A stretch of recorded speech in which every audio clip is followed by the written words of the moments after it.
First, I'd like to give God the glory for blessing everyone and making it safely.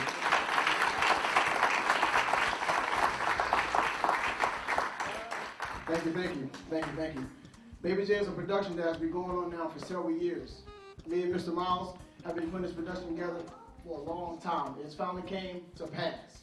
So I'd like to thank everyone for coming out. We're going to actually bring on a great individual. He's actually a doctor, Dr. Darren. He's actually going to speak with us about the HIV virus, which is what this movie is based upon. Many know about it, but many do not care about it. So it's very important to let each and every individual know that you encounter with if you have it or not. It's simple as that. So we're gonna speak on a little bit, have a couple guest speakers, and we're gonna go ahead and get started, okay? Yes, Dr. Darren. Okay, everybody's listening. Could you pretty much inform each and every individual in here about the subject, about the HIV virus, sir? Okay. Yeah,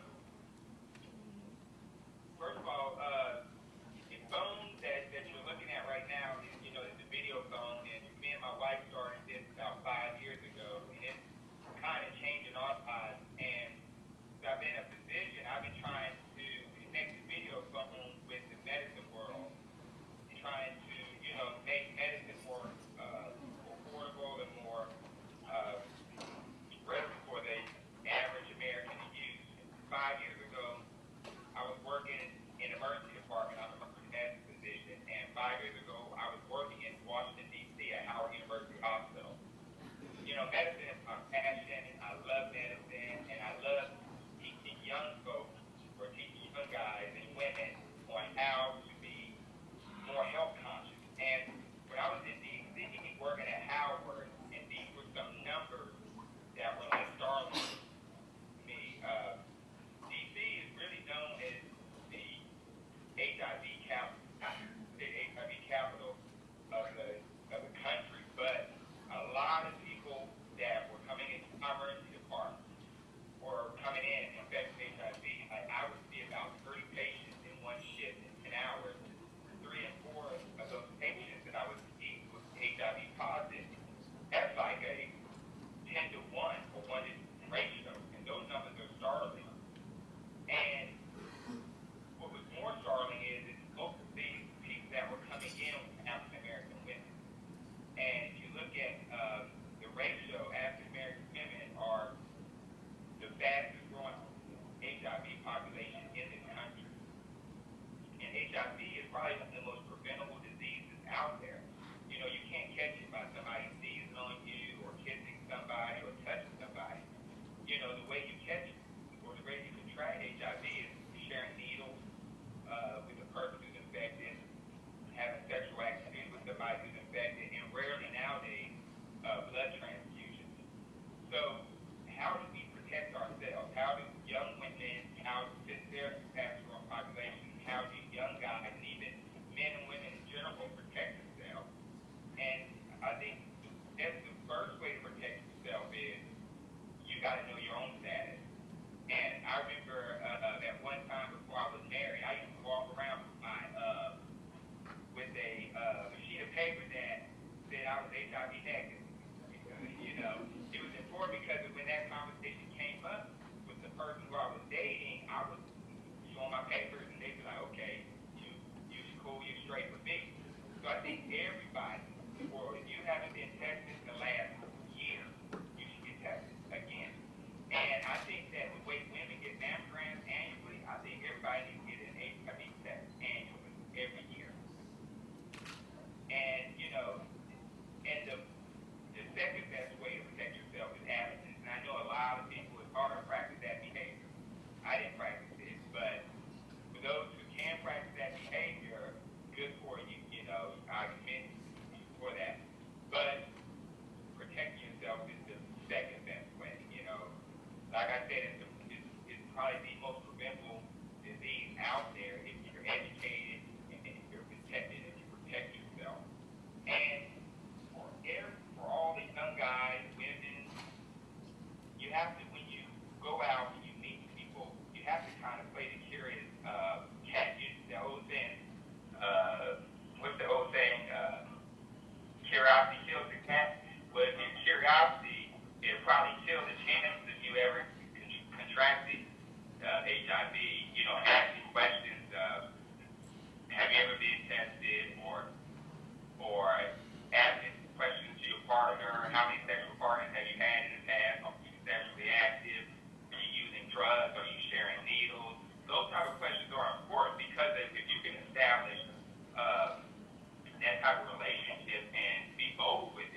numbers show us, it's still rising. So we're not doing enough for the young, and mainly for the young middle-aged women and women younger than 18, 20. We're not doing enough. So I guess it, starts with everybody in the community. And I'm just fortunate to be able to go out and, share the news, educate people on this, on HIV, because it's something that is preventable. This is a real serious situation that we've gone through. I've had a couple friends that passed from this, male and female. In this film, what inspired me to do this film, it came to me in one night, and I set up and I wrote it. And my whole thing is this. I looked at all these movies that's on that have something to do with HIV and AIDS. And a lot of youth do not watch it because, for one, they promote it as an HIV and AIDS movie. So it kind of scares them because a lot of them are living reckless. So they don't want to see it.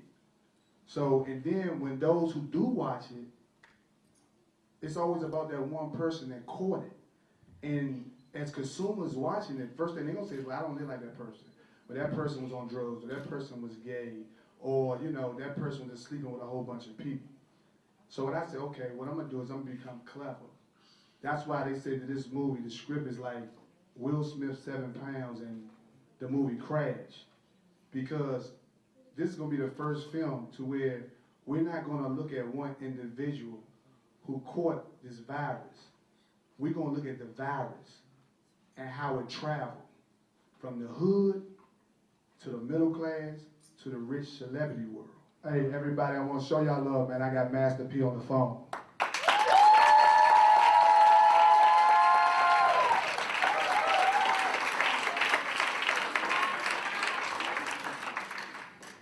P, can you hear me? Hey, what's going on? Hey, I have everybody here, P, man. I mean, letting them know if you can, just give them a little bit of inspiration and let them know what we go through out there, man, as far as with the films, trying to get these films and stuff together and how easy it is out here in this film industry. Okay, well, everybody got to realize that it's so important as African Americans that we do take responsibility of our independence and to be able to put products out there that we can feel good as a culture of people. I was able to change my life, grow up, and get a second chance and understand how valuable we are as African American, as our content, to be able to control our own content. And I'm just so proud of the people that's growing up and being responsible and understanding that we are the next generation of filmmaking, we're the next generation of television. I just started off Better Black TV. You can log on to betterblacktv.com. We'll be on the air real soon. And this is where African Americans are taking advantage of opportunities and really going for it. So we definitely want to be a part of that movement that empower our actors and entertainers and also people behind the cameras, behind the scenes, executives, to challenge themselves and say, you know what, let's come together and let's do this for our culture and for our people. So this is such a great movement. I just want to thank everybody for coming out today and supporting. And Terry Miles has been such an inspiration to me because he's a guy that started from nothing and he's about getting up, going, making it happen. So let's just continue networking. And if any of you guys want to reach me, I'm at betterblacktv.com. And this is an opportunity for all filmmakers out there. You guys will definitely be having employment, we'll be having jobs, we'll be having different opportunities for our people and for our culture. My main goal is to make sure that we have a lot of negative programming out there. I want to make sure that our people are being perceived in a great light. So where we do have great programs, we have great films that we make to our culture. I just want to thank everybody for coming out once again, and Terry, I want to thank you for once again and everybody for participating because this is the first step.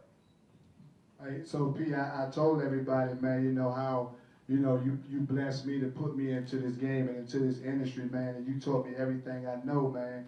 So I just want to tell you, man, I love you. I love you like a brother, man. So, basically, man, we're gonna try to get you over here in Atlanta, man, so you can do the films here, because right here, I got some hungry underdogs, and there's a lot of men tonight, man. And they ready, man.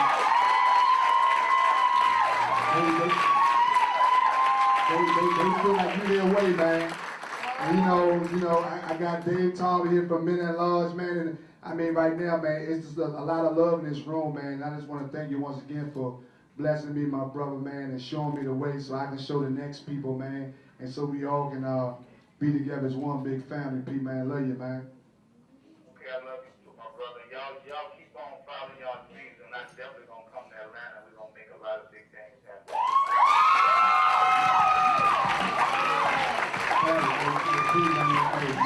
Hey, I'll call you later on after I finish this, all right? 25th of this year said I was told that I was HIV positive, not because of promiscuity, a lifestyle choice, and yeah, I even wore a condom and had a player's card. Said, but I stood there in my doctor's office and they said that I was positive, and I thought my world just stopped. Anger, I was bitter, I laughed, I cried, I cussed. I kept asking over and over and over again, how? Test has to be wrong, test has to be wrong. They did what's called a confirmatory test, and it came back and it was just as positive as the first one. When I called the young lady that I was with 6 months prior, which goes to your answer, you can get a test today, it doesn't cover what you did from 6 months to today. So I want to encourage folks that you practice safe sex today, then get tested 3 months for the next year. Then you know that you're actually negative. But as I called the young lady and I told her, she then called her ex-boyfriend. And her ex-boyfriend, as I was on the phone, said point blank, I knew I had it, and if I couldn't have you, nobody would, and I'm glad that nigga got it too. And hung up the phone. They had 2 kids together. She has not got care, does not know what to do. She quit her job. She hasn't picked up the phone, this, that, and the other. HIV is very real. It became very real for me being infected, but then I had to go and I had to tell my family. I had to tell my friends. I had to tell my business associates. Every date that I go on, I have to disclose that I'm HIV positive because of the law, whether I wear a condom or whatever. There is a small percentage of people out here that don't even know that they're infected. They come to our office, they get tested anonymously, and 50% of those that don't come back to get the test come up positive. We test in malls, we test in schools, 3rd grade, HIV positive, 15 years old, HIV positive. If you think you're a senior, guess what? Viagra, Cialis, and Levitra is getting our seniors. It's getting our, as the doctor said, our black women. It's getting our black men. Has nothing to do with your sexuality, nothing to do with it. When I talk to brothers, they say, well, why don't you get tested in the barbershop? They tell me because I really don't want to know. When I talk to females, they have problems negotiating condom use with their boyfriends. It's not up for negotiation, it's your life. As the doctor said, not only do you have to practice safe sex, but you have to know your status, because I didn't know the status of my partner. Didn't know, it never came up. Why? Because she didn't look sick. She's a professional. She graduated Spelman, lived in a house, drove a nice car, me too. But you know what? It's real every day. And as I sat down and I talked to Miles and we started assembling a team for some of the projects that we were doing, I was absolutely appalled how we take sex here in the Bible Belt. The doctor said that DC was #1, well, Georgia's #5. 2 years ago, we were number 11. Last year, we were number 7 for new HIV cases. 138,000 infected in the U.S. That is more that's infected in the continent of Africa. And remember, DC is not a real state. But yet, those statistics beat out New York, beat out California, beat out Texas, and beat out Pennsylvania. So then in the Bible Belt, we have the audacity to stand in the pulpit and preach abstinence. And our kids aren't abstaining. A lot of adults are not abstaining, and I don't preach against abstinence. I believe in comprehensive abstinence myself. I have to go into churches, and that's my biggest fight. My biggest fight, because we can't mention condoms in schools. We can't mention condoms in churches, but yet the pregnancy rate, the HIV rate, and STI or STD rate is astronomical. If anyone can tell me what the #1 brand of condom used in Georgia prison systems, I'll buy you dinner tonight. Trojan, that's a good guess, but I'm sorry. Lifestyle, wrong. It's called Lay's. Lay's. L-A-Y-S. The potato chip bag. Because in Georgia you can't hand out a condom because it's against the law in our prison system. So the guys, for protection, use a potato chip bag. Turn it inside out and you use the grease, the oil, so for whatever lubrication that you need. This is what we fight every day. We have got to know our status. We have got to get educated, and we have to get involved. I'm clean too. I get mine done every year. I'm from Cleveland, Ohio, so I deal with one of my best friends has been a counselor in drugs and HIV, and he's Dave, you have to go get tested. It's National AIDS Awareness Day, so every time I go, so I'm good. So this song right here is what you might remember my group Men at Large for, and it's kind of appropriate because we lose a lot of people to this disease. So I want you started from the beginning because they got to get the full effect, brother. Here we go. Let's go with it. You gotta go back to the beginning again. Thank you. Ooh, shout out. Ooh, listen, y'all. We were together just the other day. Taking life for granted, passing time away. I was there for you, and you were there for me. We would be together for eternity. I never knew there'd be sorrow, but I knew we'd be together tomorrow, yeah, together forever. We were so wrong. Now I don't wanna believe, I just can't believe that they're gone. I'm so alone.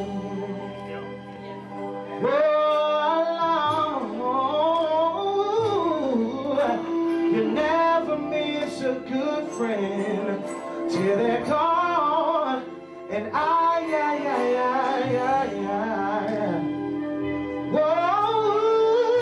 whoa, yeah. I really can't believe that you're gone, gone. Life goes on, and it's not the same, yeah. But I can't help sometimes calling out your name. You ready to sing it? But then I realize that you won't come around. No, no. How what I would give to see your smile. Oh, yes, we've had our ups. Yes, sir. Oh, what I would give to have you standing right here and cussing me out. I know it sounds funny, yeah, but what can I say? Yeah, my life just ain't the same since you went away, and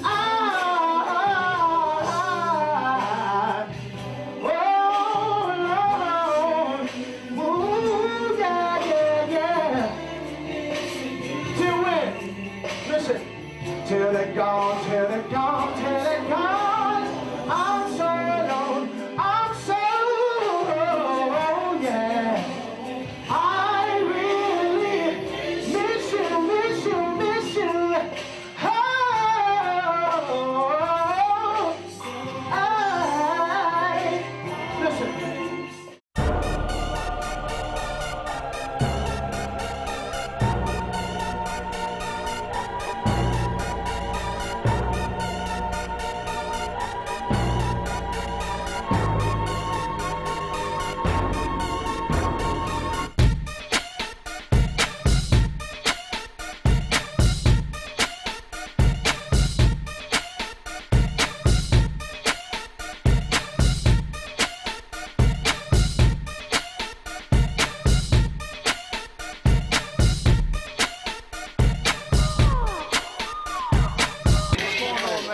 listen, man. This is the star of my movie, Baby J, Tony Franklin.